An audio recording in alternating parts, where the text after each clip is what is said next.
আচ্ছা, আমার মতো কি আপনারা মনে হচ্ছে 24-এর আন্দোলন বলেন, গণ অভ্যুত্থান বলেন, যাই বলেন, এটা ব্যর্থ হওয়ার পথে? আপনি মানেন আর নাই মানেন, গত 3 মাস আগে এই সরকারের প্রতি সাধারণ মানুষের যে আস্থা ছিল তা কিন্তু এখন আর নেই। কিন্তু কেন? আজকের ভিডিওতে এই সরকার কেন সাধারণ মানুষের আস্থা হারিয়ে ফেলতেছে, রাজনৈতিক দলগুলো এই জায়গায় কি ধরনের ভূমিকা পালন করতেছে, এই বিষয় নিয়ে আলোচনা করা হবে। তো শুরু করা যাক।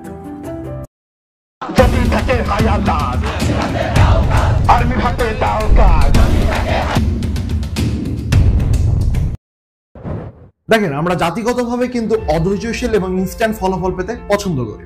গত 3 মাসে সরকার এমন কোন সিদ্ধান্ত গ্রহণ করেনি যাতে করে আমরা ইনস্ট্যান্ট ফলাফল পেতে পারি। গত 3 মাসে দ্রব্যমূল্যের দাম কমানোর কথা থাকলেও আমরা কিন্তু দেখেছি তার উল্টো চিত্র। দেশে আইন শৃঙ্খলা বাহিনী কিন্তু এখনো নিরাপত্তা দিতে ব্যর্থ, যার ফলস্বরূপ দিনে দুপুরে ডাকাতি হওয়ার মতো এবং চুরি হওয়ার মতো ঘটনা আমরা দেখেছি। গতকাল আমি একটি শপে গিয়েছিলাম এবং সেই শপটি দেখলাম লোহার ব্যারেক দিয়ে ঘেরানো। আমি সেই মামাকে জিজ্ঞেস করলাম যে ভাই, আপনি এইভাবে ঘিরে রাখছেন কেন? তিনি বললেন যে গত 3 মাসে যে পরিমাণ চুরি ডাকাতি, এর ভয়ে আমি ঘিরে রাখছি। এই চিত্র কিন্তু একটা শপকিপারে না, আপনি লক্ষ্য করলে বুঝতে পারবেন বেশ কয়েকটা জায়গায় এই ধরনের চিত্র লক্ষ্য করা যাচ্ছে, যার ফলস্বরূপ তারা কিন্তু এক ধরনের ভয় আছে এবং সরকারের প্রতি তাদের কিন্তু আস্থা সে আগের জায়গায় নেই।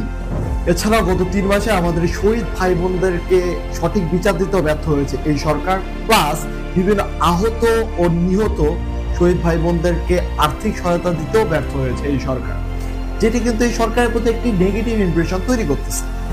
এভাবে চলতে থাকলে এই সরকার সাধারণ জনগণের আস্থা হারাতে বাধ্য হবে। আর ঠিক এই মুহূর্তে এই সুযোগগুলো অর্জন করবে ওত পেতে থাকা বিভিন্ন রাজনৈতিক দলগুলো, যার ফলস্বরূপ তথাকথিত সংস্কারের কারণে যে সরকার প্রতিষ্ঠিত হলো সেই সরকার ব্যবস্থা কোন ধরনের সংস্কার করতেই পারবে। আর এই ক্ষমতার জাতাগুলো পরে হাজার হাজার শহীদ তাদের সঠিক বিচার পাবে না। ধন্যবাদ।